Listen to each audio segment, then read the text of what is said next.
என் பொற்புடை தாயையும் தந்தையையும் தெய்வப்புலவர் திருவள்ளுவரையும் வணங்கி அன்னை தமிழ் உறவுகள் அனைவருக்கும் என் இனிய வணக்கத்தை தெரிவித்துக் கொள்கின்றேன். வள்ளுவன் வழி உலக இணையப்பள்ளி கனடா என்ற தளத்தின் ஊடாக மீண்டும் உங்கள் அனைவரையும் சந்திப்பதில் மிக்க மகிழ்ச்சி அடைகின்றேன். பல வருட காலமாக இந்த வள்ளுவன் வழி உலக இணையப்பள்ளி கனடா ஆனது இயங்கி வருகின்றது. இதனூடாக திருக்குறள் என்ற ஞான பனுவல் கூறுகின்ற அறநெறிகளை எமது சமூகத்திடம் கொண்டு சேர்க்கும், குறிப்பாக எங்களுடைய இளைய தலைமுறையினரிடம் கொண்டு சேர்க்கும் அரியதொரு பணியினை நாங்கள் ஆற்றி வருகின்றோம். உலக நீதியின் ஆதாரமாகவும் அற்புதமான ஒரு ஞான களஞ்சியமாகவும் திருக்குறள் விளங்குகின்றது.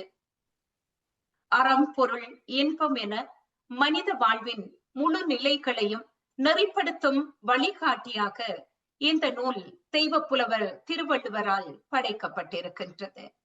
காலங்கள் கடந்தும் கருத்து குன்றாது எக்காலத்திற்கும் பொருந்தும் வகையிலே உலக மொழிகள் பலவற்றிலும் மொழிபெயர்க்கப்பட்டு இனம், மொழி, சமயம் போன்ற எல்லைகளை எல்லாம் கடந்து வையத்துள் வாழ்வாங்கு வாழ்வதற்கான நல்ல வழிகாட்டல்களை கொடுத்து நிற்கக்கூடிய அற்புதமான ஒரு கலங்கரை விளக்கம் இந்த திருக்குறள்.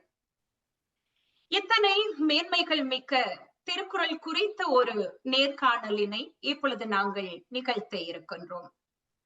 அதற்காக திருக்குறளை நன்கு படித்து ஆய்வுகள் பல செய்து அதன் வழியே வாழ்ந்து கொண்டிருக்கக்கூடிய பெருமைக்குரிய ஆசிரியரும் பாவலரும் ஆகிய திரு கோவிந்தராஜன் பாலு அவர்களை இன்று இந்த நேர்காணலில் நாங்கள் சந்திக்கின்றோம். முதலிலே திரு கோவிந்தராஜன் பாலு அவர்களை பற்றிய சிறியதொரு அறிமுகத்தை உங்களுக்கு தருகின்றேன். ஆசான் அவர்கள் 38 ஆண்டுகள் ஆசிரியர் பணியாற்றி ஓய்வு பெற்றிருக்கின்றார். மரபுப்பா எழுதுவதில் சிறந்த அனுபவம் உடையவர். பாவலர் பட்டம் பெற்றிருக்கின்றார்.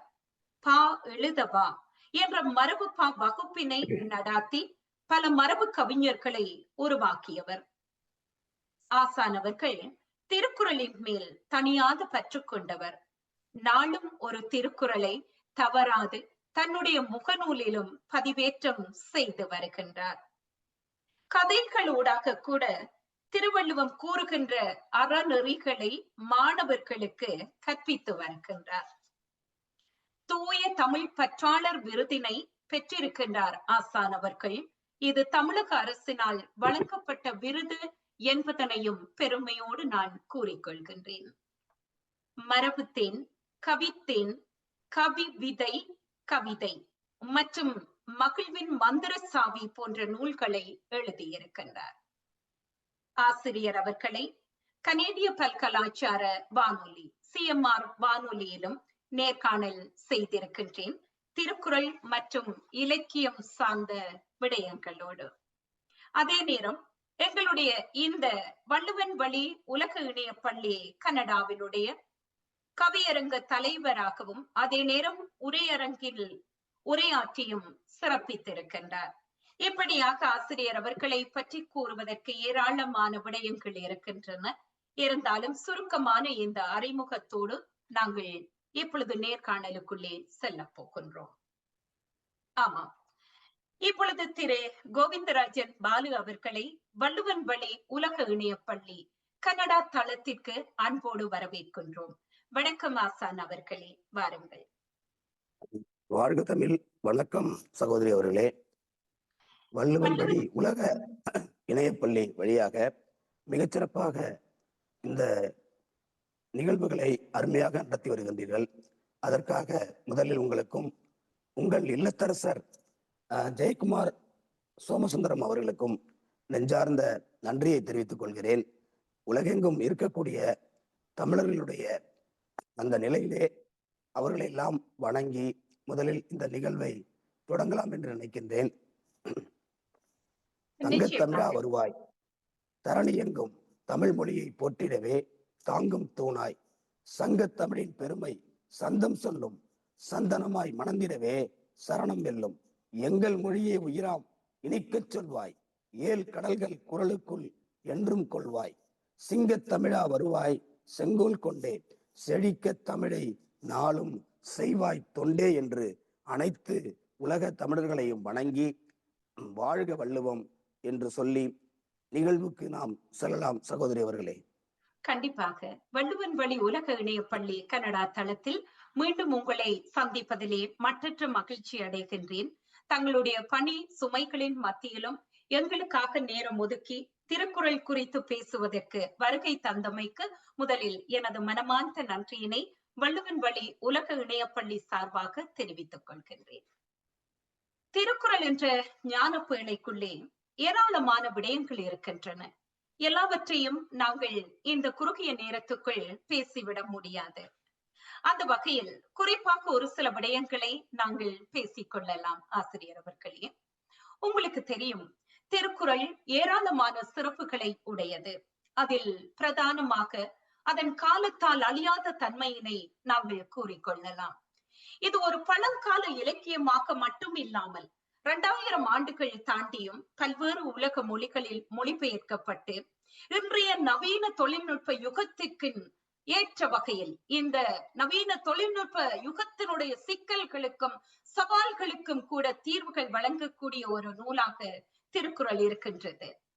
கிறிஸ்துவுக்கு முற்பட்ட காலத்திலே தோன்றிய ஒரு நூல் இன்றும் நம் வாழ்வியலுக்கு அத்தனை பொருத்தமாக இருப்பதற்கான காரணங்கள் பல இருக்கும். அந்த வகையில் திருக்குறளின் இந்த வியக்கத்தகு நிலைத்த தன்மை குறித்து நீங்கள் எவ்வாறு பார்க்கின்றீர்கள்? எங்களோடு பகிர்ந்து கொள்ளுங்கள். ஆம் சகோதரர்களே, மற்ற புலவர்கள் எல்லாம் தங்களுடைய மொழி, தங்களுடைய நாடு என்றுதான் தங்களுடைய காவியங்களையும் தங்களுடைய படைப்புகளையும் தந்திருக்கிறார்கள். ஆனால் என் வள்ளுவனோ ஒரு இடத்தில் கூட தமிழ் என்று பயன்படுத்தவில்லை, தமிழர் என்று பயன்படுத்தவில்லை, உலகு என்றுதான் பயன்படுத்தியிருக்கிறார். முதல் குறளிலேயே உலகு என்றுதான் சொல்லியிருக்கிறார். அது மட்டுமல்ல, 42 இடங்களிலே உலகு என்று இந்த உலகு நோக்கிய யாதும் ஊரே யாவரும் கேளீர், அதனால்தான் இன்னும் வள்ளுவர் வாழ்ந்து கொண்டிருக்கிறார் நம்முடைய என்றுதான் நான் நிச்சயமாக சொல்ல முடியும். ஒரு இனத்திற்கோ ஒரு நாட்டிற்கோ இவர் எழுதவில்லை எதையுமே. எந்த காலத்தும் அன்றும் இன்றும் என்றும் பொருந்துவதாக இருக்கின்ற காரணத்தினால்தான் உலக மொழிகள் அனைத்திலும் மொழிபெயர்க்கப்பட்டு அனைவரும் படிக்கக்கூடிய வகையிலே இந்த வள்ளுவன் வாழ்ந்திருக்கிறார். ஞான அந்த தெய்வ புலவர், ஞான ஆசான் என்று சொல்லக்கூடிய நிலையிலே அவருடைய கவித்துவம் மிக்க இந்த குறள்களிலே தோண்ட தோண்ட புதையல் கிடைக்கும். தொட்டனை தோறும் மணற்கேணி என்று அவரே சொல்லியிருக்கிறார். அந்த வகையிலே நாம் இந்த திருக்குறளை ஒரு திருக்குறளுக்கு 1 மணி நேரம் விளக்கம் தரலாம், ஒரு நாளும் விளக்கம் தரலாம். அந்த அளவிற்கு அந்த சிறப்பான அந்த சொற்களால் ஏறக்குறைய 7 சீர்களால் 7 கடல்களையும் உள்ளடக்கி இந்த உலகை ஆண்டு கொண்டிருக்கிறார் என்றுதான் சொல்ல வேண்டும். அந்த வகையிலே அவரது பெருமை பற்றியும் அவரது சிந்தனைகளை பற்றியும் இங்கே நாம் ஆய்வு கண்ணோட்டத்தில் நோக்குவது சிறப்பாக இருக்கும். சகோதரி அவர்களே, நிச்சயமாக இந்த நூல் இவ்வளவு 2000 ஆண்டுகள் தாண்டியும் நிலைத்திருக்கின்றது என்று சொல்கின்ற பொழுது உங்களுக்கு தெரியும், அங்கே எந்தவித மத குறியீடுகளும் இல்லாமல் ஒரு சமய சார்பற்ற தன்மையை நாங்கள் அங்கே பார்க்க முடிகின்றது. அதே நேரம் இனம், மொழி, நாடு என்ற எல்லைகளை கடந்து புறப்போக்கும் எல்லா உயிர்க்கும் என்ற உலகளாவிய ஒரு சமத்துவ கொள்கையை திருவள்ளுவம் வலியுறுத்துகின்றது. எந்தவித புவியியல் குறிப்புகளையும் திருக்குறள் கூறவில்லை.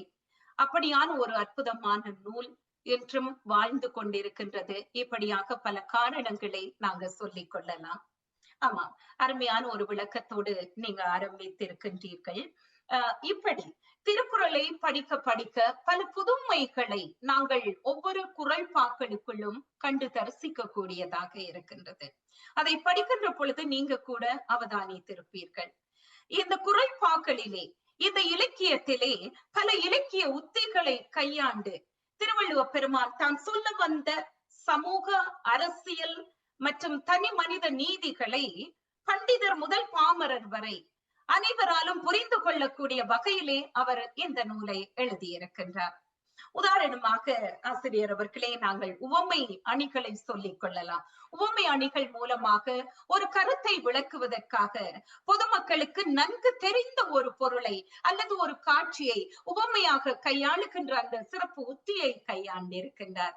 உதாரணமாக பல குறைபாக்கள் இருக்கின்றன. அகழ்வாரை தாங்கும் நிலம் போல தம்மை இகழ்வார் பொறுத்தல் தலை.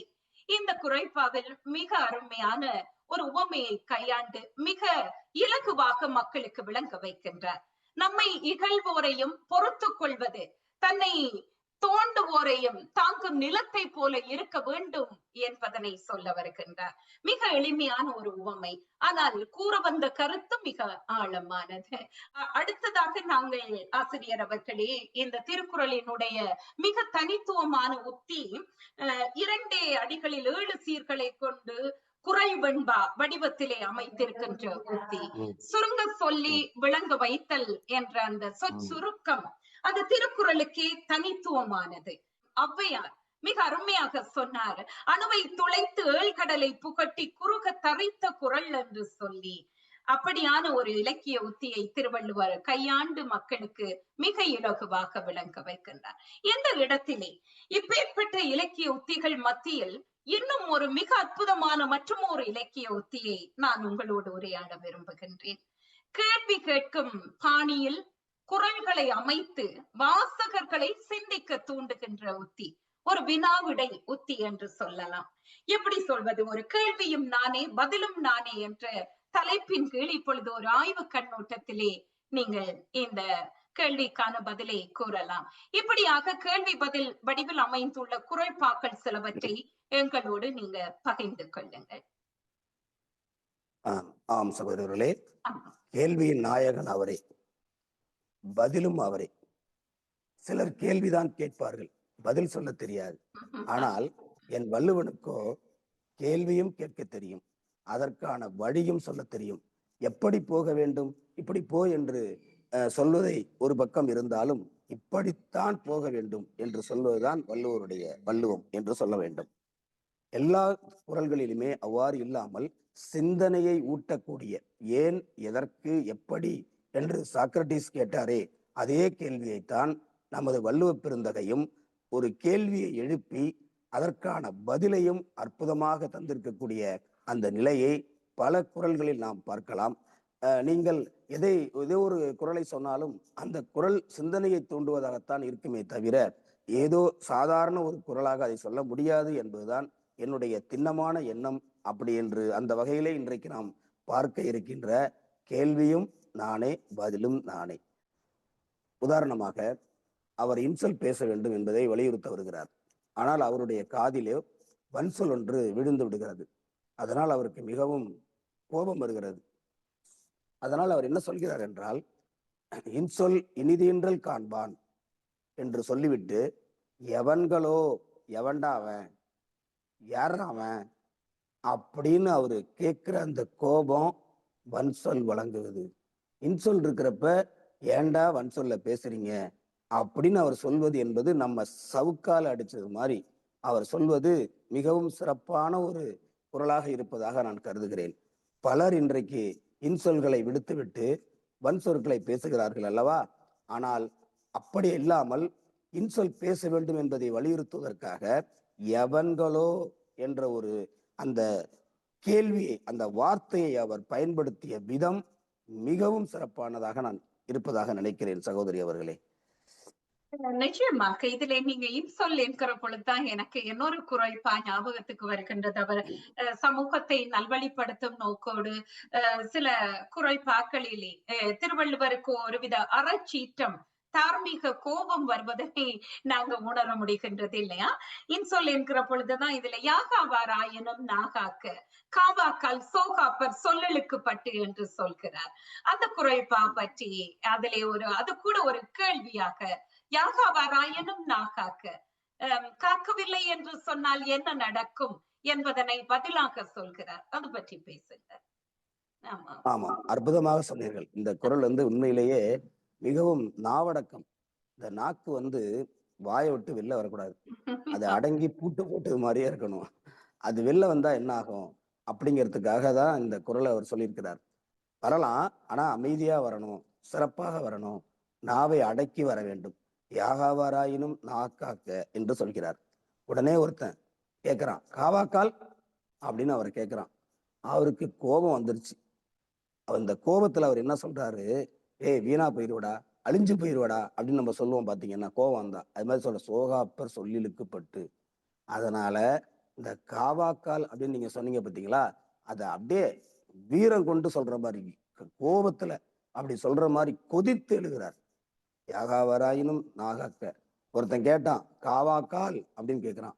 சோகாப்பர் சொல்லிலுக்கு பட்டு, அழிஞ்சே போயிருவடா, அதனால நாவை அடக்கி ஆள்றா அப்படின்னு அவர் சொல்ற அந்த எச்சரிக்கை இருக்கு பாத்தீங்களா, மிக மிக அற்புதமானது. இப்படித்தான் நம்ம அவருடைய சிந்தனை வந்திருக்கிறது என்பதை இந்த குரல் மூலமாக நாம் தெரிந்து கொள்கிறோம் சகோதரி அவர்களே. நிச்சயமாக இன்னொரு குறள்பா உங்களுக்கு ஞாபகம் இருக்கும் என்று நினைக்கின்றேன். ஏதிலார் ம், குற்றம் போல் தம் குற்றம் ம், காண்கில் பின் தீதுண்டோ ம், மன்னும் உயிர்க்கு என்று ஒரு ம், மற்றும் ஒரு கேள்வியை அங்கே கேட்கின்றார். ம், இந்த குறள் ம், மூலமாகவும் மிக ஒரு சீற்றத்தோடு சீற்றத்தோடு கண்டிக்கின்றார் என்று தான் சொல்ல தோன்றுகிறது. ம், மற்றவர்களுடைய குற்றத்தை காண்பவர்கள் தங்கள் குற்றத்தை திருத்திக் கொள்ள எண்ண மாட்டார்கள் அதிகமானவர்கள். அதே நேரம் ஒரு புறம் கூறும் பழக்கம் புரிகிறது தானே, மற்றவர்களை பற்றி புறம் சொல்லிக் கொண்டிருத்தல். ஆகவே புறம் கூறாதீர்கள், வாழ்க்கையின் நிம்மதியாக இருக்கும் என்பதனை கூட நாங்க இந்த குறள்பா மூலமாக சொல்லலாம். நீங்க எப்படி ம். பாக்குறீங்க இந்த குறள்பாவை? ஆமாம். இன்றைக்கு நாம என்ன தவறு செய்யறோம் அப்படிங்கறத நாம உணர்றது இல்ல. கண்டிப்பா. நாம செய்யறதெல்லாம் சரிதான், ஆனா மத்தவங்க தவறு செய்யறாங்க அப்படின்னு நாம நினைக்கிறோம். மற்றவங்களுடைய குற்றங்களை மட்டும் பார்த்து அதன் மூலமாக நம்மை பெருமைப்படுத்திக் கொள்வது என்பது தவறானது. அப்படி இருக்கக்கூடாதுங்கிறார். ஏதிலார் குற்றம் போல் மற்றவர்களுடைய குற்றங்களை தம் குற்றம் காண்கிற்பின், அவர்கள் நாம செஞ்சதாக நினைச்சு அதற்காக வருந்த வேண்டும். அப்படி நீங்க செஞ்சிட்டீங்கன்னா, அவர் கேட்கிறார் அடுத்தபடியா, தீதுண்டோ, அதனால் ஏதாவது உண்மை, அதனால் ஏதாவது தீமைகள் உண்டோ, மண்ணும் உயிர்க்கு அப்படிங்கிறார். இந்த உலகத்துல இருக்கக்கூடிய அனைத்து உயிர்களுக்கும் எந்த விதமான தீங்கும் இல்லை. அப்படின்னா என்ன அர்த்தம்னாக்க, மனுஷனை மட்டும் நீ பார்க்காத, அனைத்து உயிர்களையும் பார் என்று சொல்கிறார். தீதுண்டோ மண்ணும் உயிர்க்கு அப்படிங்கிற அந்த செய்தியானது அனைத்து உயிரினங்களையும் நாம் போற்ற வேண்டும். அப்படிங்கிறது மட்டும் இல்லாம, நாம நம்ம முதுக முதல்ல பார்க்க முடியுமா? அது முடியாது இல்லைங்களா? நாம நம்ம அப்பனா நம்ம குற்றம் முதுகுல தான், முதுகு பக்கம் தான் இருக்கு. புறம் சொல்லுதல் அப்படின்னு சொல்றோம் அத. அத முதல்ல பாரு. அதுக்கான வழியை தேடு. அப்படி இருந்தால்தான் நாம இந்த உலகத்துல மனித நேயத்தோட வாழ முடியும். அப்படிங்கிறத அவர் அற்புதமா சொல்லியிருக்கிறதாக நான் நினைக்கிறேன் சகோதரர்களே. கண்டிப்பா. மேலதிகமாக உங்களுக்கு தெரிந்த குறள்பாக்களை எங்களோடு பகிர்ந்து கொள்ளுங்க. இப்படியாக ம். கேள்வியாக பதில் கூறுவது கேள்விக்கு, அல்லது கேள்வியாக தனித்து கேட்பது, அப்படி குறள்பாக்கள் பகிர்ந்து கொள்ளுங்க. ஆமாம், ஆமாம். நிறைய சொல்லலாம். அவர் ஆரம்பத்திலே அந்த இறை வணக்கத்துல கூட என்ன சொல்றாருன்னா, அந்த பாடல்ல கூட ரொம்ப அழகா சொல்றார். அந்த அறத்துப்பால்ல சொல்றப்ப, "கற்றதனால் ஆய பயனன்கொல்." நீ படிக்கிறதுனால எந்த நன்மை ஏதாவது இருக்குன்னு நினைக்கிறியா? வாளறிவான் நற்றால் தொழாரெனின். நல்ல அடிகளை பின்பற்ற வேண்டும். அப்படி நீ பற்றவில்லை என்றால், பெரியோர்களுடைய துணையை நாடவில்லை என்றால், நீ என்னடா படிச்சு என்னடா பண்ண போற அப்படின்னு கேட்கிறார் பாருங்க. கற்றதனால் ஆய பயனன்கொள் வாளறிவன் நற்றார் துணை, நற்றார் தொழாரெனின். அவர்களுடைய இந்த இந்த இடத்துல பெரியோர்களையும் வைத்துக் கொள்ளலாம், ஆம். இறைவனையும் வைத்துக் கொள்ளலாம். ம்ஹும். ஏனென்றால் எப்படி சொல்கிறார், உயர்வர உயர்நலம் உடையவன் எவனவன், மயரரும் மதிநலம் அருளின் எவனவன், அயர்வரும் அமரர்கள் அதிபதி எவனவன், துயரரு சுடரடி தொழுதலன் மனனே அப்படின்னு சொல்றார். அந்த அதோட ஒப்பிட்டு இந்த குறளை வைத்துதான் பின்னால் அவர்கள் இதை சிறப்பாக எழுதி செய்திருக்கிறார்கள். அப்படிப்பட்ட அந்த அருமையான செய்தியை சொல்வதற்கு அடிப்படையாக இந்த குறள் இருப்பதாக நான் நினைக்கின்றேன். மட்டுமல்ல, நாம நினைக்கிறோம் தனக்கு ஓமை இல்லாதான் தாழ் சேர்ந்தார். இப்ப நாம மற்ற மனிதர்களோட நம்ம ஒப்பிட்டுக்கலாம். என்ன மாதிரி அவர் இருக்கார், அவரை மாதிரி நான் இருக்கேன் அப்படின்னு சொல்லலாம். ஆனா இறைவன் அப்படி அல்ல. தனக்கு ஓமை இல்லாதான் தாழ் சேர்ந்தார்க்கு, அவனுடைய நமக்கு ஓமையில் சொல்ல முடியாத அளவுக்கு இருக்கிற இறைவனுக்குடைய அந்த தாழ் திருவடிகளை பற்றினால்தான் அல்லால் மனக்கவலை மாற்றல் அரிது அப்படிங்கிறார். அப்படி பற்றவில்லை என்றால் உனக்கு ஏற்படக்கூடிய கவலைகள் எல்லாம் நீ மறக்கவே முடியாதுடா அப்படிங்கிறார். அதனால நாம என்ன செய்யணும்? இறைவனுடைய திருவடிகளை பற்றற பற்றினேன் என்று சொல்வது போல இருக்க வேண்டும் அப்படின்னு சொல்றார். இதைத்தான் எல்லா காவியங்கள்லையும், காப்பியங்கள்லையும், இதிகாசங்கள்லையும் அல்லது சிறிய நூலாக இருந்தாலும் கூட நாம என்ன செய்யறோம்? கடவுள் வாழ்த்து அப்படிங்கிற இறை வாழ்த்து என்பதை வைத்துதான் மற்றவற்றை தொடங்குகிறோம். இதை அடிப்படையாக இந்த வள்ளுவத்தினுடைய அடிப்படையிலே தான் எல்லா நூல்களும் தொகுக்கப்பட்டிருக்கின்றன, எழுதப்பட்டிருக்கின்றன. அந்த தனக்குவமை இல்லாதான் தாழ் சேர்ந்த பிறகுதான் மற்றவற்றை செய்ய வேண்டும் என்பதை எடுத்துக்காட்டாக சொல்வது வள்ளுவருடைய சிந்தனைக்குரிய ஒரு செய்தியாக நான் நினைக்கிறேன் சகோதரர்களே. நிச்சயமாக இதை கூட இந்த மாதிரி ஒரு கேள்வியாக, மனக்கவலைகளை போக்க வழி ஏதாவது இருக்குதா? எப்படி துன்பமின்றி நாங்க வாழ முடியும் என்று வேதனைப்படுகின்றவர்களுக்கான ஒரு பதில். உலகில் மனிதர்கள் படும் மனக்கவலைகள், துன்பங்கள் நீக்க ஏதும் வழி உண்டா என்று எத்தனையோ பேர் துன்பப்படுவார்கள், வழி இல்லையே. அதற்கான ஒரு பதிலாக இந்த குறள்பாவை சொல்லிக் கொள்ளலாம். மிக அருமை, சொல்லுங்க. இந்த துறவு அப்படிங்கிறத பாக்குறோம். இந்த துறவு அப்படிங்கிறத பாத்தீங்கன்னா உடனே எல்லாத்தையும் கழட்டி விட்டுட்டு ஏதாவது ஒரு வித்தியாசமான ஒரு ஆடையை அணிந்து கொண்டு, ஒரு கலர்ல அணிந்து கொண்டு எல்லாத்தையும் நான் திறந்துட்டேன் அப்படின்னு நினைக்கிறது. எதையுமே திறக்கிறது இல்லை. சில பேர் அப்படிதான் இருக்கிறாங்க. அது வாழ்க்கையே இல்லைங்கிறார். துறவு நிலைக்கு போய் அப்படியே நீ போய் இறைவனை பார்க்க போறது இல்ல, நல்ல அற வாழ்க்கை, இல்வாழ்க்கை வாழ்ந்தாலே போதும் அப்படிங்கிறதா நம்ம வள்ளுவ பெருந்தகனுடைய சிறப்பு. எல்லாரும் துறவுக்கு போயிட்டாங்கன்னு வச்சுக்கோங்க, உலகத்துல இருக்கிற அத்தனை பேரும், ஆண்கள் பெண்கள் எல்லாரும் துறவு நிலைக்கு போயிட்டு அந்த உலகம் மறுபடியும் இருக்குங்களா? உயிரினமே இருக்காது. அதனாலதான் வள்ளுவ பெருந்தகை சொல்றார், அறத்தாற்றின் இல்வாழ்க்கை ஆற்றின் புறத்தார்க்கு போவை பெறுவது எவன். அதனால நீ அறத்தோடு இல்வாழ்க்கை நடத்து, அதுதான் அது துறதுறத்தை விட மிகச் சிறப்பானது அப்படிங்கிறத எவன் அப்படின்னு ஒரு கேள்விக்குறி எழுப்பி அழகாக சொல்லியிருக்கிறார். அதே போல இன்னைக்கு குடும்பத்துல பாத்தீங்கன்னா நிறைய வீட்டுல சண்டை. அதுக்கு காரணம் யார சொல்றது? யாரையும் கணவனை சொல்றதா, மனைவியை சொல்றதா? இந்த கணவன் எப்படி இருக்க வேண்டும் என்றால், அந்த மனையை ஆளக்கூடிய அவளை மனைவி, மனையை ஆளக்கூடியவள், அவள் தான் ராணி, மகாராணி.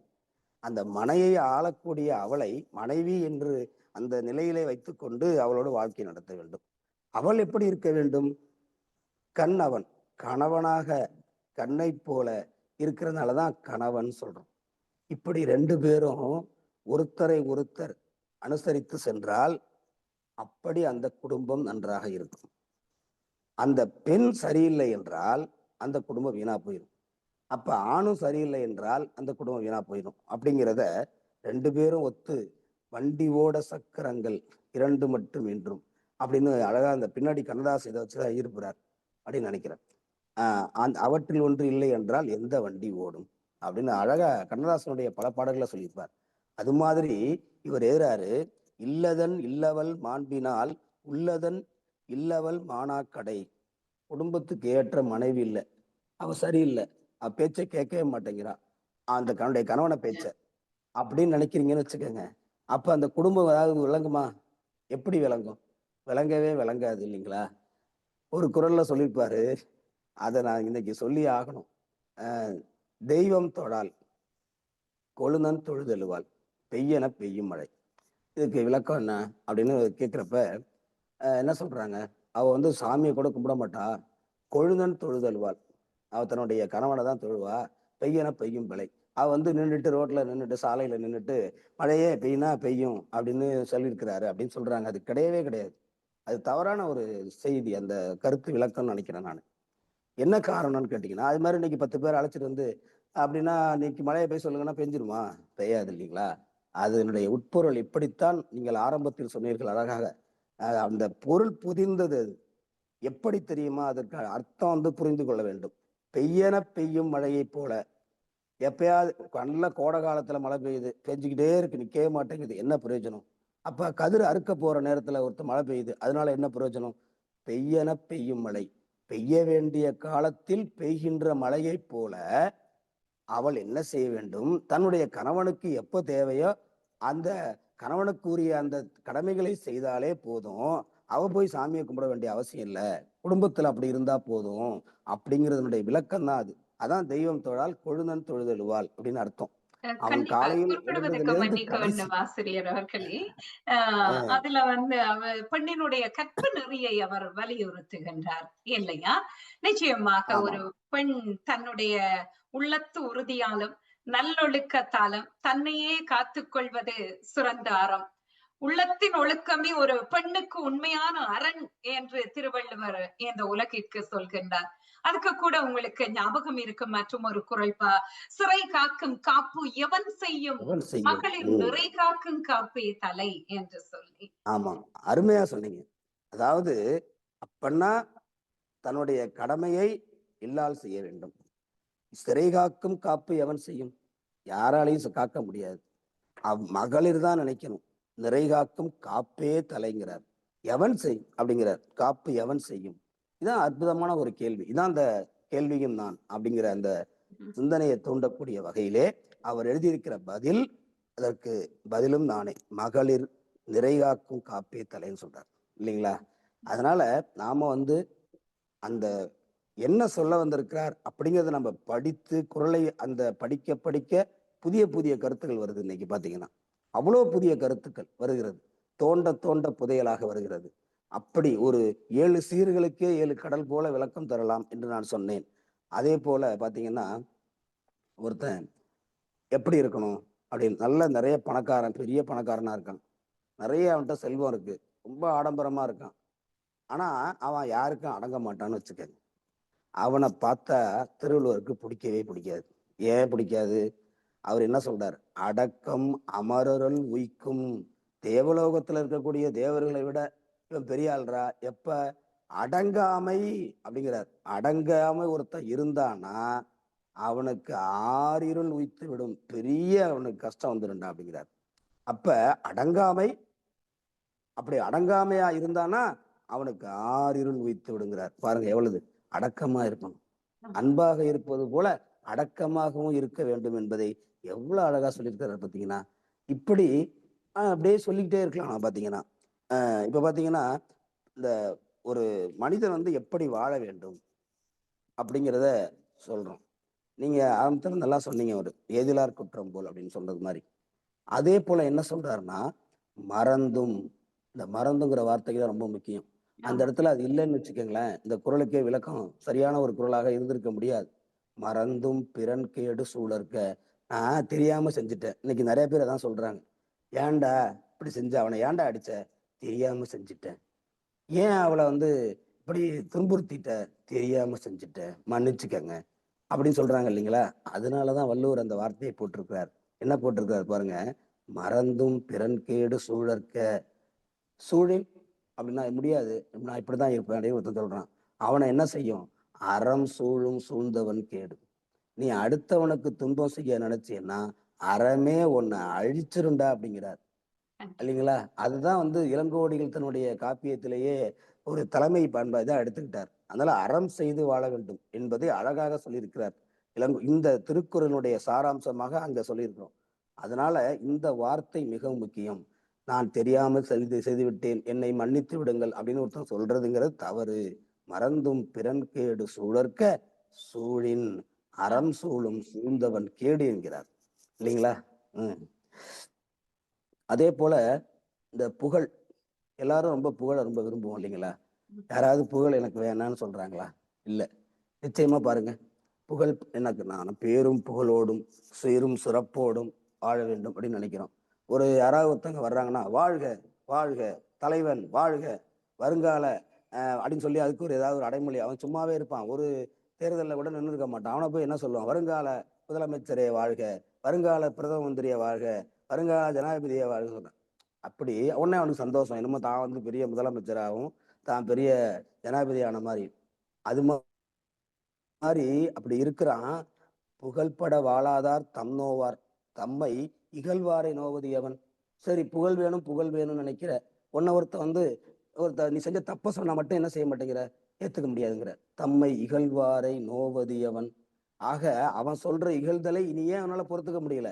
நீ அப்பன்னா குற்றமே செய்யக்கூடாது. எந்த ஒரு குற்றமும் நீ செய்யாம இருந்தா சரின்னு சொல்லலாம். இவன் செய்யறதெல்லாம் தப்பு. ஆனா என்ன செய்யணும்? அவனை வாழ்த்தணும் அப்படின்னு நினைக்கிறது தப்பு. அப்படிங்கிறத மிக அழகாக அந்த குறளிலே அவர் சொல்லியிருக்கிறார்.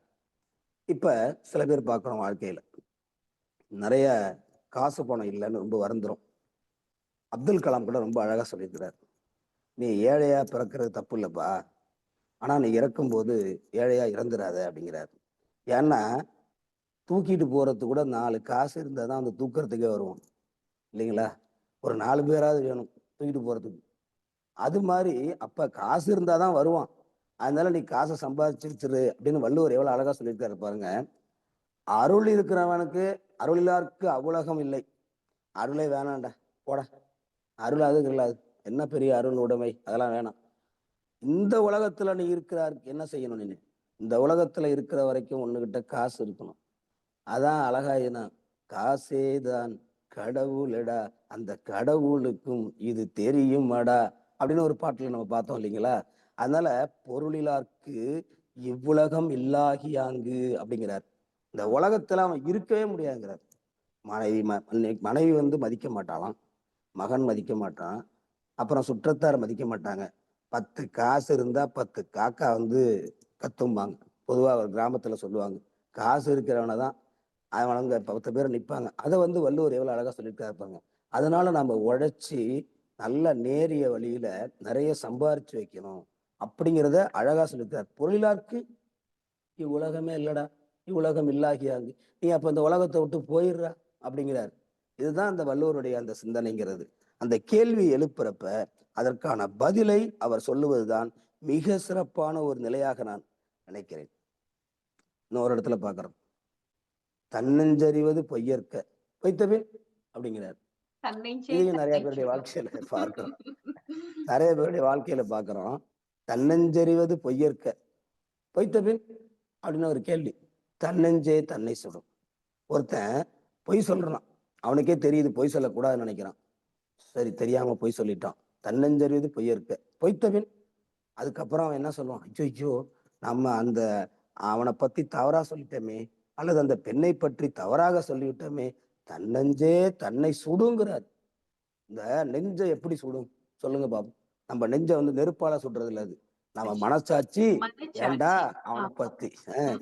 அவனை பத்தி சொல்லிட்டியே, இப்படி தப்பு தப்பா அந்த பிள்ளைய பத்தி பேசிட்டியடா, தவறா சொல்லிட்டியடா ஓம் அப்படின்னு சொல்லி எப்படி சொல்லுமா? பொய்த்தபின் தன்னஞ்சே தன்னை சுடும் அப்படிங்கிறார். அவனுடைய நெஞ்ச அவனை அப்படியே சுட்டு எரிச்சிருங்கிறார். எவ்வளவு பெரிய சிந்தனை பாருங்க. அதனால இந்த குறளை நம்ம மனசுல பதிய வச்சுட்டோம்னு வச்சுக்கோங்க, என்ன நடப்போம்? யாருக்கும் ஒருத்தனை காப்பாத்துறதுக்கு போய் சொல்லலாம். ஆமா, ஆமா. ஒருத்தன் வர்றான், விரட்டிக்கிட்டு வர்றான் வேகமா, ம். ஒருத்தனை அவன் அருவாளோட வச்சிருக்கான். அந்த இடத்துல நம்ம நிக்கிறோம், 2 வழி, இந்த பக்கம் ஒரு வழி, அந்த பக்கம் ஒரு வழி. ஒருத்தன் ஐயோ ஐயோ ஐயோ கத்திக்கிட்டே ஓடியாரான், காப்பாத்துங்க காப்பாத்துங்க அப்படின்னு கத்திக்கிட்டே வர்றான். அப்ப அவன் வந்து கேட்கறான், அந்த எந்த பக்கம் போனான்னு உங்களுக்கு தெரியும், அந்த இடத்துல நிக்கிறவங்களுக்கு. ஆனா அவனுக்கு தெரியாதுல்ல. இப்ப ஒருத்தன் கத்திக்கிட்டே ஒருத்தன் வந்தானா, எந்த பக்கமா போனான்னு அருவாளை வச்சுட்டு நிக்கிறான் அவன்.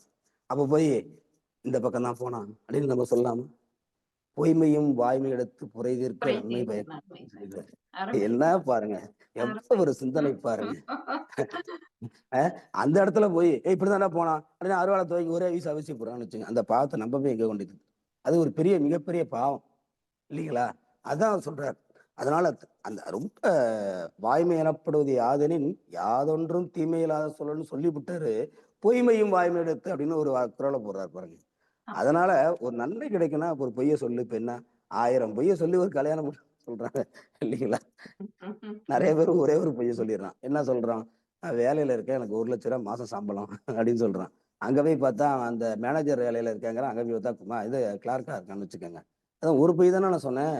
1000 பொய்ய சொல்லி கல்யாணம் பண்ண சொன்னாங்கய்யா. நான் ஒரு பொய் தானே சொன்னேன் அப்படின்னு சொல்ல முடியுங்களா? அதான் அங்கதான் நிக்கிறாரு நம்ம வள்ளுவர். அப்புறம் அப்படியே பார்த்தீங்கன்னா, இந்த கோபம். இப்ப என்ன பண்ணுவோம்னா, வேகமா போயிட்டு இருக்கோம் வண்டியில.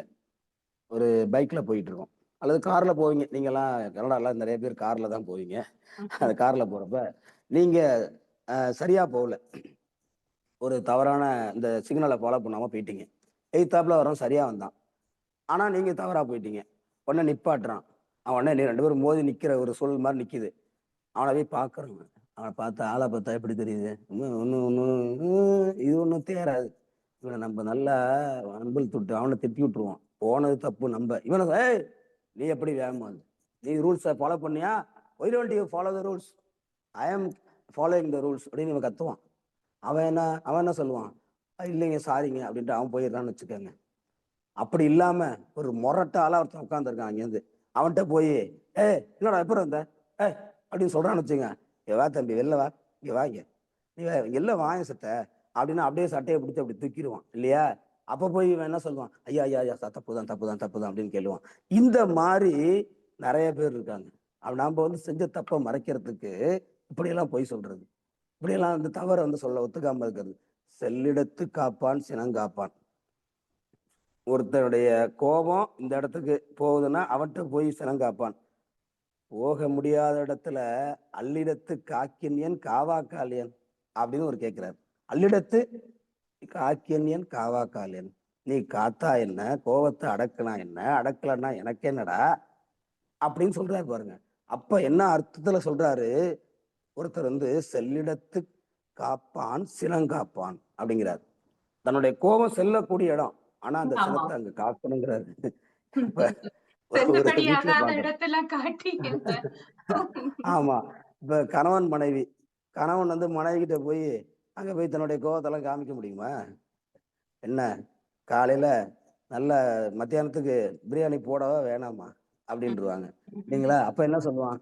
செல்லெடுத்து காப்பான் சினம் காப்பான். இல்ல இல்லைங்க நான் அதை சொல்ல வரல அப்படின்னு சொல்லிடுவாங்க. நம்ம சொல்லிடுறோம். ஏன்னா மத்தியானம் சோறு கிடைக்கணும்ல. ஆனா வள்ளுவ அது என்ன காக்கினேன்னு செல்லா இடத்துல போய் நீ காத்தா என்ன காக்கலாம்னா எனக்கு என்ன நீனே பட்டுக்கடா அப்படின்னு அவரை வலிக்கி விட்டுறாரு பாருங்க. அவர் எவ்வளவு பெரிய ஆள் பாருங்க. செல்லெடுத்து காப்பான் சினம் காப்பான். அல்லிடத்து போக செல்லா இடத்துல உனக்கு கோபம் கொள்ளாத இடத்துல நீ அப்படின்னா நீ வந்து என்ன அர்த்தம்? நீ முடிஞ்சா பாத்துக்க, என்னால முடியுமாடா அப்படின்னு பாத்துக்க அப்படிங்கிற மாதிரி அவர் வந்து கிளப்பி விடுறாரு பாருங்க. அவரு அதனால என்ன சார் அர்த்தம்? செல்லிடத்தே நம்ம வந்து சினத்தை காக்கணும்னு சொல்லிட்டாரு வள்ளுவர். செல்லா இடத்தும் நம்ம அமைதியா இருந்துடணும் அப்படிங்கிறதுதான். அதுதான் அவர் வள்ளுவர் வந்து அந்த சிந்தனையை விட்டுறது தான். ஆ. கேள்வியும் நானே பதிலும் நானே. நிச்சயமாக. குறுக்கிடுவதற்கு மன்னிக்கணும் ஆசான் அவர்களே. சொல்லுங்க. இதுல வந்து அஹ் சினம் பற்றி நீங்க கதைக்கிற பொழுது, கண்டிப்பா இன்றைக்கு இந்த அவசர உலகுல அ உம் அதிகமா எல்லாருக்கும் உடனேயே கோபம் வந்துவிடும். எந்த ஒரு சின்ன உம் விஷயங்களுக்கும் கோபம் வந்து எல்லாமே தலைகீழாக்கி விடுவார்கள். உம் உம் நட்புக்குள்ள பிரச்சனை, உறவுகளை எல்லாம் உடைத்தெறியக்கூடியது இது. உம் ஆம், உம் தன்னைத்தான் காக்கின் சினம் காக்க காவாக்கால் தன்னையே கொல்லும் சினம் என்று உம் சொல்கிறார். உம் உம் நிச்சயமா கோபம் என்பது தன்னை தானே அழித்துக் கொள்ளக்கூடிய ஒரு கருவி. அதை பலரும் உம் புரிந்து கொள்வதில்லை. தன்னை மட்டுமல்ல உம் சுற்றி உள்ளவர்களை எல்லாத்தையும் அழித்து விடுகின்றது. உம் பாருங்க, அற்புதமான உம் குறைபாக்கள் இவை எல்லாமே. உம் உம் ஆமாம். அது போல பாத்தீங்கன்னா ஆஹ் ஒருத்தருக்கு நம்ம வந்து பாத்தீங்கன்னா இன்னைக்கு வந்து அந்த அந்த காலத்துல எல்லாம் ராஜாவுக்கு ஆலோசனை சொல்ல ஐம்பெரும் குழு எண்பராயம் அப்படின்னு வச்சிருந்தாங்க. ஐம்பெரும் குழு எண்பேராயமா இவ்வளவு பேர் வந்து அரசவையில உட்கார்ந்து இருப்பாங்க. அப்ப ராஜா அப்படி பார்ப்பாரு. அந்த நிதி அமைச்சர் அல்லது மூத்த அமைச்சர் என்ன சொல்லுவாங்க? பெரிய படித்தவர்கள் வந்து மன்னா இப்படி செய்வது சரியல்ல மன்னா, இது தவறான ஒரு நிலையாக இருக்கிறது அப்படின்னு அவர் அடிச்சு சொல்லுவார் இல்லைங்களா? அந்த அளவிற்கு திறமையானவங்க இருந்தாங்க. இப்ப பாக்குறோம் இந்த இதுல நக்கீரன் சொல்றாரு, நெற்றிக்கண்ணை திறப்பினும் குற்றம் குற்றம்பதாண்டா அப்படின்னு ஒரு புலவன் சொல்றார். அப்ப எவ்வளவு ஒரு அவங்களுக்கு வந்து பவர் இருந்துச்சு பாருங்க. நெற்றிக்கண் திறப்பினும் நன்றாக இணைப்பார், நீ யாரா இருந்தா எனக்கு என்னடா, நீ செஞ்சது தப்புதான்டா. இந்த பாட்டுல வந்து என்ன இல்ல சொற்குற்றம் இருந்தாலும் பரவாயில்லை, பொருள் குற்றம் இருக்கிறது அப்படிங்கிறான். அப்ப மன்னனாக இருந்து இறைவனாக இருந்தாலும் கூட எதிர்த்து நிற்கக்கூடிய ஆமா, ஆற்றல் இருந்துச்சு அன்னைக்கெல்லாம் ஆமா. இல்லைங்களா? அவ்வளவு இன்னைக்கு தன்மானம் கொண்ட புலமை மிக்க புலவர்கள் புலவர்கள். இருந்தார்கள், அமைச்சர்கள் ஆமா. இருந்தாங்க. இன்னைக்கு எப்படி இருக்காங்க? அமைச்சர் பெருமக்கள்லாம் எப்படி இருக்காங்க? இடிக்கும் அப்படின்னு இடிக்கணும் அப்படிங்கிறார். இடிக்கிறதுன்னா என்ன அர்த்தம்? ஒரு செவுரு சரியில்லைன்னா இடிச்சு உத்துறோம், இடிச்சு தள்ளி விட்டுறோம்ல ஒரு சரி செவுர. அதான் அந்த வார்த்தை பாருங்க, இடிக்கிறது. இடிக்கும் துணையாரை ஆழ்வாளர் யாரோ, ஆழ்வாளர் யாரோ கெடுக்கும் தன்மை அவர் அப்படிங்கிறார். ஒரு ராஜா தான் சொல்றதையே தான் மற்றவங்க கேட்கணும். நான் சொல்றது நான் தான் பெரிய ஆள், நான் தான் தலைவன், நான் சொல்றத நீ கேளு. ஐயா இல்லைங்க இல்லைங்க இல்லைங்க அப்படின்னு சொன்னான். நீ வேணாம் வேணாம், இவனை தூக்கடா இருந்தாலும் இவன் அமைச்சர்ல இருந்து தூக்கிடு, இவன் வேண்டாம், அப்படி இருந்தா அந்த காலத்துல அரசாட்சி செஞ்சிருக்க முடியுமா? ஆனா இந்த காலத்துல எப்படி இருக்கு? அதுக்குதான் அவர் அழகா போறார். எவர் கெடுக்கும் தன்மை எவர்னு ஒரு வார்த்தையை போட்டு ஒரு வினாவை எழுப்புறார். அதனால அந்த ஆலோசனையை சொல்லுபவர்கள் சரியாக இருக்க வேண்டும். அடுத்து பாருங்க, உடையர் எனப்படுவது ஊக்கம், அகுதிலார் உடையது உடையரோ மற்று அப்படிங்கிறார். நல்ல ஊக்கம் இருக்கணும். இல்லைன்னா உனக்கு ஏக்கமும் தாக்கமும் தான் வரும். ஊக்கம் இல்லைன்னா என்ன வரும்? ஏக்கமும் தாக்கமும் தான் வரும். அப்படிங்கிறத ரொம்ப அழகா சொல்றாரு பாருங்க. அப்புறம் இப்படியே நம்ம பாத்தீங்கன்னா இந்த மணிக்கணக்குல நாள் கணக்குல சொல்லிக்கிட்டே போகலாம்ல இருக்கு. நிச்சயமாக ஊக்கம், முயற்சி பற்றி ஊக்கமுடைமை மற்றும் ஆள்வினையுடைமை அதிகாரங்களில் மிக அருமையாக குறள்பாக்கள் இருக்கின்றன. ஆமா. அதே மாதிரி செயற்கரிய யாவுல நட்பின் அதுபோல் வினைக்கரிய யாவுல காப்பு. இன்னைக்கு நண்பன்னு சொல்றோம், நண்பேண்டா அப்படிங்கிறான். இவனுக்கு ஏதாவது கஷ்டம் வந்துச்சுன்னா அவனை விட்டுட்டு போயிடுவான். இவன்கிட்ட காசு இருந்தாதான் பக்கத்துல நிற்பான். காசு இல்லைன்னா என்ன செய்வான்? இவனை விட்டுட்டு அவன் கழட்டி விட்டு போயிடுவான். ஒரு 2 பேர் போறான் பைக்ல, போலீஸ்காரன் நிப்பாட்டுறாரு. யோ என்னய்யா, யாரா? ஐயா இவன் தாங்கய்யா, இவன் தாங்கய்யா, நான் சொன்னங்கய்யா கேட்கவே மாட்டேன்ட்டான், இந்த வழியா வராதரான்னு சொன்னேன், இவனை மாட்டிட்டு போறான். இது நட்பா அது? அல்லது அவனுக்கு ஒரு கஷ்டம் வந்துருச்சு, அப்படியே விட்டுட்டு போறது, அப்படியே வேண்டாம் அப்படின்னு விட்டுறது, அதெல்லாம் நட்பே கிடையாதுங்கிறார். அந்த மாதிரி ஆளோட பழகாதங்கிறார். செயற்கரிய யாவுல நட்பின் அதுபோல், உன்னால முடியாத ஒரு காரியத்தை நீ செய்யவே கூடாது. வினைக்கரிய யாவுல காப்பு, உன்னை காக்கிறவனா இருக்கணும். அப்படியே உன்னை காத்து உன்னுடைய துன்பத்தில் உதவி செய்பவனாக இருக்கின்றவனிடத்துலதான் நட்பு வைக்கிறார். இல்லைன்னா அவனை உதறி தள்ளிட்டு போடா அப்படிங்கிறார். ஆமா, ஆமா. உடுக்கை இழந்தவன் கை போல அங்கே இடுக்கண் களைவதான் நட்பு. அதான் உண்மையான நட்பு. அதுதான் நீங்க சொல்ல வரீங்கன்னு நினைச்சேன். அருமையா சொன்னீங்க. உடுக்கன் களைவதான் நட்புங்கிறது போல அந்த அந்த இழந்தது போது அந்த கை நழுவி வருது அந்த உடை, அப்போ அப்படி கை போய் சீக்கிரமா பிடிச்சி இழுத்துக்கும். அது மாதிரி அந்த மாதிரி உதவி செய்யணும். அது மாதிரி உதவி செய்யலைனாலும் பரவாயில்ல, இவன் வேட்டியை உருவிட்டு போயிடுவான். அந்த மாதிரி இருக்கவன் தான் இன்னைக்கு நிறைய பேர் இருக்கான் நட்புல. பாத்தீங்கன்னா துன்பம்னா ஓடி போயிடுறான், துன்பம்னா என்ன செஞ்சிடறான், இவனை விட்டுட்டு போயிடுறான். அது மாதிரி இருக்கக்கூடாது அப்படிங்கிறார். அதுல பாருங்க இன்னொரு குறள்ல சான்றாண்மை, நல்லவன் எப்படின்னா, நல்லவனை எப்படி கண்டுபிடிக்கிறது, நல்லவன் கெட்டவன் எப்படி கண்டுபிடிக்கிறது அப்படின்னு பாருங்க. இன்னா செய்தார்க்கும் இனியவே செய்யாக்கால் என்ன பயத்ததோ சால்வு.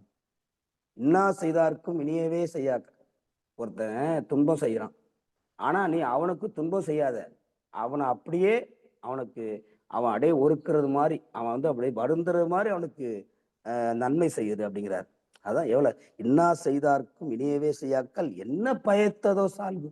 என்னடா நீ பெரிய ஆள், பெரிய பெரிய பெரிய ஆளுங்கிற, சான்றாண்மை பெரிய விவரம் சொல்றாரு, நாட்டாமைங்கிற, நீ என்ன பெரிய நாட்டாமையா அப்படின்னு சொல்றோம்ல கிராமத்துல, நாட்டாமை பெரிய நாட்டாமை. இவன் முதல்ல ஒழுங்கா இல்லைங்க. இவன் என்ன செய்ய, பக்கத்து வீட்டுக்காரன அவனை அவன் பொலிய அளக்கிறப்ப இவன் தள்ளி வச்சுட்டாங்க வேலைய, இவன் அடுத்தவங்களுக்கு என்ன சொல்றது, இங்க நின்றுட்டு பேசுறான் பேச்சு பெருசா அப்படின்னு சொல்லுவான். அதான் இன்னா செய்தார்க்கும் இனியவே செய்யாக்கால் என்ன பயத்ததோ சால்வு. இதெல்லாம் ஒரு மிகப்பெரிய சிந்தனைய நிச்சயமாக இன்னா செய்தாரை ஒருத்தல் அவர் நானா நன்மையும் செய்து விட, அதனுடைய பதிலாவும் அதை வச்சிருக்காரு பாருங்க. கண்டிப்பா இந்த குரலோட தொடர் பதிலா அதை வச்சு, இன்னா செய்தார்க்கும் இனியவே செய்தார் என்ன அப்படிங்கிற மாதிரி எவ்வளவு அருமையா செஞ்சிருக்காரு பார்த்தீங்களா. இப்படித்தான் நம்ம பாக்குறோம். சில பேரு பாத்தீங்கன்னா வறுமை, இந்த வறுமைங்கிறது ரொம்ப கொடுமைங்க. இந்த வறுமையை பத்தி நீங்க சொன்னீங்க, கவி விதை கவிதை அப்படின்னு என்னுடைய முதல் நூல்ல எழுதியிருப்பேன். நான் அந்த நூல்ல வெளியீட்டு விழால ஒரு பிஷப் வந்தார். அவர் சொன்னாரு, இப்படி பரட்டி பார்த்தார் ஒரு பக்கத்தை, பார்த்தோன்னே அந்த பக்கத்துல இருந்த அந்த செய்தியை கவிதையை மட்டும் படிச்சார். இரக்கமற்ற உறவுகளும் உறக்கமற்ற இரவுகளும் இளமையில் வேண்டாம் இறைவா அப்படின்னு தான் எழுதின. அவ்வளவுதான், ஒரு புது கவிதை. இரக்கமற்ற உறவுகளும், இரக்கமே இல்லாம இருக்கக்கூடிய உறவுகள், உறக்கமற்ற இரவுகள், தூங்கவே முடியல, படுத்தா தூக்கம் வரல, இளமையில் வேண்டாம் இறைவா. இப்போ எனக்கு பின்னாடி காலத்துல கொடு, கஷ்டப்படுறேன் பரவாயில்ல, ஆனா சின்ன வயசுல எனக்கு கொடுத்துறாதுண்ணா. அப்படின்னா என்ன அர்த்தம்? உறவுக்காரங்கெல்லாம் நம்ம அண்ணன் பிள்ளை சரியில்லை, அண்ணன் பிள்ளை வறுமையில வாடுது, சாப்பாட்டுக்குள்ளன்னா கொடுத்து உதவி அவங்கள படிக்க வைக்கணும். அதுதான் இரக்கமற்ற உறவுகள். அவன் எப்படியாவது கெட்டுட்டு போட்டும், நம்மளுக்கு என்ன, நம்ம குடும்பத்தை நம்ம பார்ப்போம் அப்படின்னு ஒருத்தர் நினைக்கிறான்னு வச்சுக்கோங்க. இவன் குடியை மட்டும் பார்த்தா போதுமா? அது கூடாது அப்படிங்கிறதுதான் இரக்கமற்ற உறவுகளும் உறக்கமற்ற இரவுகளும் வேண்டான்னு நான் எழுதியிருந்தேன். அந்த ஞாபகம் தான் எனக்கு உடனே இந்த குறளை பார்த்தோம் வரும். அந்த மாதிரி அந்த இன்னும் வருவது கொல்லோ திருளும் கொன்றது போலும் நிரப்பு அப்படிங்கிறார். எவ்வளவு வறுமை மேல மேல வந்து ஒருத்தனை தாக்குனா எப்படி தாண்டா அவன் தாங்கிக்குவான் அப்படிங்கிறத ரொம்ப அற்புதமா அப்படி சொல்லியிருக்கிறார். இப்படி பார்த்துக்கிட்டே நம்ம இருந்தோம்னா ஒவ்வொரு தலைப்புக்கும் பார்த்தீங்கன்னா ஒரு விளக்கம், ஒரு சிறப்பு, இப்படியே தான் போயிட்டு இருக்கும் பார்த்தீங்கன்னா. கண்டிப்பா.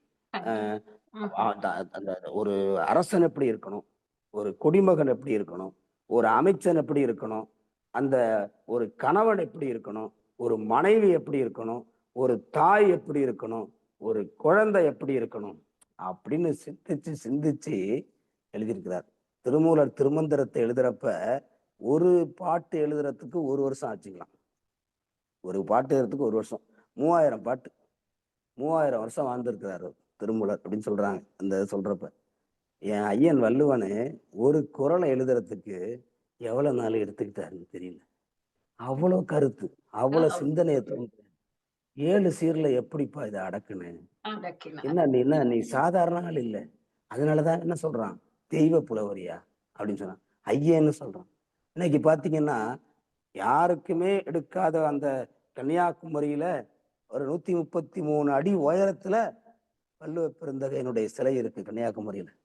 ஆம். எவ்வளவு பெரிய சிறப்பு, எவ்வளவு கண்டிப்பா. அற்புதம் கண்டிப்பா. இல்லைங்களா? நாம அவரை வந்து போற்றி கொண்டே இருந்தால் நாம் வாழலாம். வாழ்க்கை நமக்கு செம்மையாக இருக்கும், நாடு நல்லா இருக்கும், வீடு நல்லா இருக்கும் அப்படிங்கிறதுதான். இப்படிதான் நம்ம வள்ளுவ பெருந்தகைய 10 குறள் போதும், ரொம்ப வேணாம். நான் ஒரு இதுல எழுதியிருந்தேன் ஒரு பாட்டில், 10 குறளதை உலகாளும் அப்படின்னு எழுதியிருந்தேன். 10 குறள் போதியா இந்த உலகத்தை ஆண்டுட்டு போயிடும். நாமளும் ஒரு 10 குறளையாவது நல்ல குறளா தேர்ந்தெடுத்து அதை படிச்சு அதன்படி நடக்கும். அதுதான் ரொம்ப மிக வேண்டாம். சிறப்பு. 10 மிக்க நன்றி. ஆமாம். ஆமா. மிக அற்புதமாக கேள்வி நானே, பதிலும் நானே. அந்த பகுதியிலே ஒரு ஆய்வு கண்ணோட்டத்தில் பல குறள்பாக்களை எடுத்து எங்களுக்கு விளங்க வைத்திருக்கிறீங்க ஆசிரியர் அவர்களே. இப்பொழுது நாங்க அடுத்த மற்றும் ஒரு கேள்விக்குள்ளே செல்லலாம் என்று நினைக்கின்றேன். அடுத்ததாக உங்களிடம் திருக்குறளும் இளைஞர்களும் என்ற வகையில் பேசிக் கொள்ளலாம் என்று நினைக்கின்றேன். இன்றைய இளைஞர்கள் பல அவலங்களுக்கு உள்ளாகின்றார்கள். கண்கூடாக பார்க்கின்றோம் இல்லையா? ஒரு விரைவான சமூக மாற்றங்கள், கலாச்சார சீரழிவுகள், அதே நேரம் கல்வியும் சிலருக்கு இன்று சுமையாகத்தான் இருக்கின்றது. அதை கூட நாங்கள் பார்க்க முடிகின்றது. இவற்றினால் அவர்களுக்கு எழக்கூடிய மன அழுத்தம், இதனால் மன உறுதியை இழந்து தடுமாறி விபரீதமான முடிவுகளை இந்த இளைய சமூகம் இன்றைக்கு எடுக்கின்றது. மிக அவலத்துக்குரிய, மிக வேதனைக்குரிய ஒரு விடயம் இது. இந்த மாதிரி இளைய சமூகத்தின் பிரச்சனைகளுக்கெல்லாம் திருவள்ளுவம் சிறந்ததொரு ஔடதமாக இருக்கின்றது. கண்டிப்பாக திருவள்ளுவத்தின் வழி நின்று இளைய சமூகத்துக்கு நீங்கள் கூற வருவது என்ன? ஆமா, நிச்சயமாக. இப்ப கிராமத்தெல்லாம் பாத்தீங்கன்னா ஒரு 10 அப்பா ஒருத்தன் பண்ணிடுவான். உடனே அர்த்தம் சொல்லுவான், ஏய் அவன் படிக்காதவன்டா, தெரியாம செஞ்சுட்டான் அப்படிமா. இன்னொருத்தன் படிச்சவன் தப்பு பண்ணிட்டான்னு வச்சு, ஏ படிச்சிருந்த முட்டாளா நீனு அப்படின்னு ஒரு கேள்வி கேட்பான். அப்ப படிப்பு தான் அங்க அவனை உயர்த்துது. அதன்படி அவன் நடக்கணும் இல்லைங்களா? இப்படிதான் திருவள்ளுவர் ஒரு நாள் மிக வேகமாக ஓடிக்கொண்டே இருந்தார். நடக்க மாட்டார், அவர் வேகமா ஓடுவார். ஏன்னா காலத்தினுடைய அருமையை தெரிஞ்சவர் இல்லையா? வேகமா ஓடுறாரு. பின்னாடியே ஒருத்தன் வர்றான். ஐயா ஐயா ஐயா ஐயா ஐயா, என்னப்பா, நான் நல்ல ஆளா பெரிய ஆளா வரணும், என்ன செய்யறது அப்படின்னு கேட்கிறான். உடனே இவர் என்ன சொல்றாரு, கற்க அப்படின்னு சொல்றாரு. அப்படியா, இப்ப படிச்சா போதுமா, நீ படிக்கிறா அப்படிங்கிறாரு. திரும்பவும் போயிட்டே இருக்காரு. இவன் பின்னாடியே ஓடுறான். ஐயா ஐயா ஐயா, படிக்கணும்னு சொன்னீங்களே, என்ன எதை படிக்குது? கற்பவை அப்படின்னு. கசடற அப்படின்னு சொல்றாரு. அப்படியா, கற்ப கற்க கசடறன்னு படிக்கணும்னு சொல்லிட்டீங்க, கற்பவையும் படிக்கணும்னு சொல்றீங்களா? வேற எதையும் படிச்சிடக்கூடாது இல்லையா? அந்த அவன் அப்படியே போய்கிட்டே இருந்தாரு. இந்த ஆளு போய்கிட்டே இருக்காரு நம்ம அப்படின்னு சொல்லிட்டு இங்கேருந்து போய் முன்னாடி போய் நின்று அவரை மறிச்சான். மறிச்சு கற்றபின் அப்படின்னு அவரை கேள்வி கேட்டான். அப்படியே மிக்க திகைச்சு போய் நின்ட்டாரு. அருமையாக. அருமையா இருக்க. ஏ, நான் கற்கன்னு சொன்னேன், கசடறன்னு சொன்னேன், கற்பவைன்னு சொன்னேன், நீ என்ன கேட்கிற? கற்றபின் என்ன பண்றது? படிச்சு என்ன பண்றது? என்ன சொல்லுங்க அப்படின்னு கேட்கிறான். நிற்க அதற்கு அதுல என்ன சொல்லியிருக்கோ அதன்படி நீ இருந்தீன்னா நீ பெரிய ஆள்றா அப்படிங்கிறார். ரொம்ப இன்னைக்கு நீங்க சொன்னீங்கல்ல பல குற்றங்கள், இதுக்கெல்லாம் காரணம் நிற்க அதற்கு தக இல்லாம தான். படிச்சிருக்கான் ஆனா முட்டாளாயிருக்கான். படிச்சவன் முட்டாளாயிடக்கூடாது இல்லைங்களா? அதுதான் ரொம்ப ரொம்ப முக்கியம்.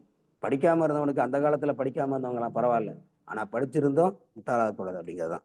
அதனாலதான் அவர் கசடற படிங்கிறார், கற்பவை படிங்கிறார், கடைசியா நிற்க அதற்கு தக அப்படிங்கிறார் பாருங்க. அந்த இடத்துலதான் திருவள்ளுவரும் நிக்கிறாரு நம்மள்ட்ட நெஞ்சத்துல. அப்படி நெஞ்சத்துல நிற்கக்கூடிய அந்த அருமையான ஒரு சிந்தனை தான் எல்லாரும் படிக்கணும். ஒரு சமுதாயம் உயர வேண்டும், ஒரு இனம் உயர வேண்டும், ஒரு நாடு உயர வேண்டும் என்றால் அந்த நாட்டில் உள்ள அனைவரும் படித்திருக்க வேண்டும். படித்திருந்தால் மட்டுமே அந்த நாடு செல்வத்திலும் மற்ற எல்லா வளங்களிலும் தொழில் துறையிலும் நிச்சயமாக முன்னேறிவிடும். அதனால்தான் தொடக்கப்பள்ளி எல்லாம் இன்னைக்கு வந்து 1ஆவதுல இருந்து 5ஆவது, 1ஆவதுல இருந்து 8ஆவது இலவச படிப்பாக சொல்லி கொடுக்குறாங்க. அரசாங்கமே பள்ளிக்கூடத்தை வந்து இலவசமா நடத்துறாங்க. அப்படிங்கிறதுக்கு காரணம் இவன் 8ஆவது வரைக்கும் 10ஆவது வரைக்குமாவது படிச்சிடணும் அப்படிங்கிறது தான். இன்னைக்கு வந்து பட்டப்படிப்பு வரைக்குமே இன்னைக்கு படிக்கலாம் அப்படின்னு சொல்றாங்க. இலவச கல்வி, காசெல்லாம் கொடுக்க வேணாம், நீ நல்லா படிச்சா போதுங்கிறாங்க இல்லைங்களா? அதுதான் இன்னைக்கு தமிழ்நாட்டிலேயே செஞ்சுட்டு இருக்காங்க. இன்னைக்கு உலக அளவுலையும் இப்படிதான் பார்க்குறோம். நிறைய நாடுகள்ல படிப்புக்கு ரொம்ப முக்கியத்துவம் கொடுக்குறாங்க. இதுக்கு காரணம் வள்ளுவர் தான். காமராசரை மறக்க முடியுங்களா? அவர் கல்வி கண் திறந்தவர். 5 கிலோமீட்டருக்கு ஒரு தொடக்கப்பள்ளியை தமிழ்நாட்டில் நிறுவனார். அவர் செஞ்சதுக்கு அப்புறம் தான் அவர் ஒரு படிக்காத மேதை, அவர் படிக்காதவர். ஆனா அவருக்கு தான் தெரிஞ்சிச்சு இந்த படிப்பினுடைய அருமை. அதனாலதான் 5 கிலோமீட்டருக்கு ஒரு அவர் வந்து இந்த திருக்குறளை வந்து வள்ளுவர் வந்து அவருடைய போய் சொல்லியிருப்பார் போல இருக்கு. எப்பா காமராசா, நீ பெரிய ஆளாயிட்ட, முதல்வர் ஆயிட்ட, நீ வந்து என்ன செய்யணும், 5 கிலோமீட்டருக்கு ஒருக்க பள்ளிக்கூடத்தை தோறடா அப்படின்னு சொல்லிட்டார் போல. அதனாலதான் அவருக்கு அந்த தொடக்க கல்விக்கு முக்கியத்துவம் கொடுத்தார். கற்க கசடர கற்பவை கற்றபின் நிற்க அதற்கு தக என்பதுதான் இன்றைய இளைஞர்களுக்கான செய்தியாக நான் நினைக்கிறேன் சகோதரி அவர்களை. சிறப்பு, சிறப்பு. அந்த வகையிலே நீங்க அறிவுரைக்கின்றீர்கள். மிக்க நன்றி. இப்பொழுது நிறைவு கேள்வியாக இளைஞர்களுக்கு கூறியிருக்கிறீங்க. பொதுவாகவும் நாங்க ஒரு சில விடயங்களை நாங்க எங்களுடைய சமூகத்துக்கு சொல்லலாம். அதாவது திருக்குறளை அனைவரும் கற்க வேண்டும். கண்டிப்பாக அப்படி கற்பதனால ஏற்படக்கூடிய சிறப்புகள் குறித்து நமது சமூகத்துக்கு நீங்கள் கூறக்கூடிய கருத்துக்கள், அறிவுரை, அறவுரை என்னவாக இருக்கும்?